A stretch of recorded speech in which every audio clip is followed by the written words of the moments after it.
பொது காலம் 3ஆம் வாரம் திங்கட்கிழமை. முதல் வாசகம்.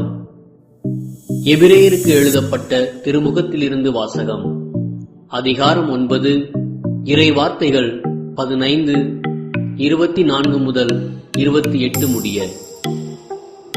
சகோதரர் சகோதரிகளே, இயேசு புதிய உடன்படிக்கையின் இணைப்பாளராயிருக்கிறார்.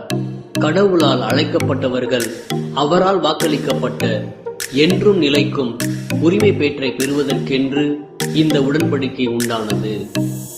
இது ஒரு சாவின் மூலம் ஏற்படுத்தப்பட்டது. இந்த சாவு முந்தைய உடன்படிக்கையை மீறி செய்த குற்றங்களில் இருந்து மீட்பு அளிக்கிறது.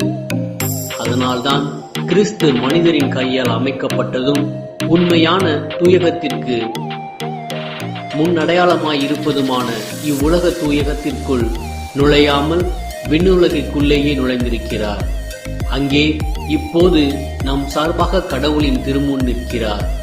தலைமை குரு விலங்குகளின் இரத்தத்துடன் ஆண்டுதோறும் தூயகத்திற்குள் செல்வார். அதற்கு மாறாக கிறிஸ்து தம்மையே ஒரே முறை பலியாக கொடுத்தார். அதை மீண்டும் மீண்டும் செய்யவில்லை. அவ்வாறு செய்திருப்பார் என்றால் உலகம் தோன்றிய காலந்தொட்டு அவர் மீண்டும் மீண்டும் துன்புற்றிருக்க வேண்டும். அதற்கு மாறாக உலகம் முடியும் காலமான இப்போது தம்மையே பலியாக கொடுத்து பாவங்களை போக்குவதற்காக ஒரே முறை உலகில் வெளிப்படுத்தப்பட்டார். மனிதர் ஒரே முறை சாவுக்கு உட்படுகின்றனர். பின்னர் இறுதி தீர்ப்பு வருகிறது. இதுவே அவர்களுக்கென்ன உள்ள நியதி. அவ்வாறே கிறிஸ்துவும் பலரின் பாவங்களை போக்கும் பொருட்டு ஒரே முறை தம்மை தாமே பலியாக கொடுத்தார். அவர் மீண்டும் ஒரு முறை தோன்றுவார்.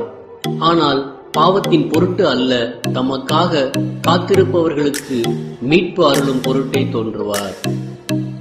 இது ஆண்டவர் வழங்கும் அருள்வாக்கு.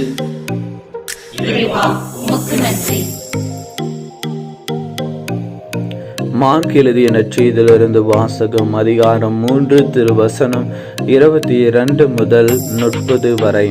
அக்காலத்தில் எருசலேமில் இருந்து வந்திருந்த மறைநூல் அறிஞர், இவனை பெயல்செபூல் பிடித்திருக்கிறது என்றும்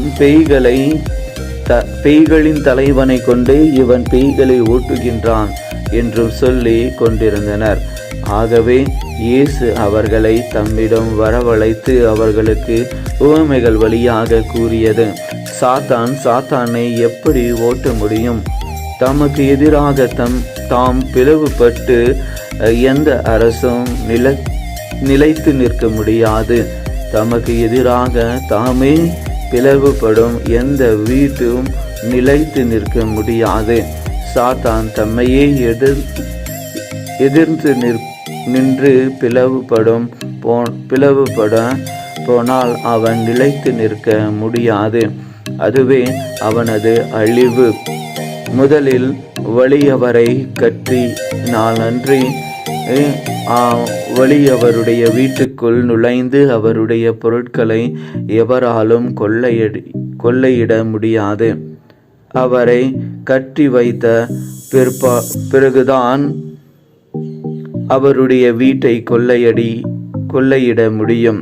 உறுதியாக உங்களுக்கு சொல்கின்றேன், தூய ஆவியாரை பழித்து உரைப்பவர் எவரும் எக்காலத்திலும் மன்னிப்பு பெறார். அவர் என்றென்றும் தீராத பாவத்திற்கு ஆளாவர்.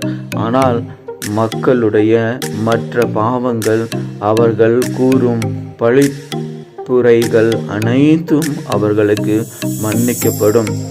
இவனை தீய ஆவி பிடித்திருக்கிறது என்று தம்மை பற்றி அவர்கள் சொல்லி வந்ததால் இயேசு இவ்வாறு கூறினார். இது கிறிஸ்து வழங்கும் நற்செய்தி. கிறிஸ்துவே உமக்கு புகழ்.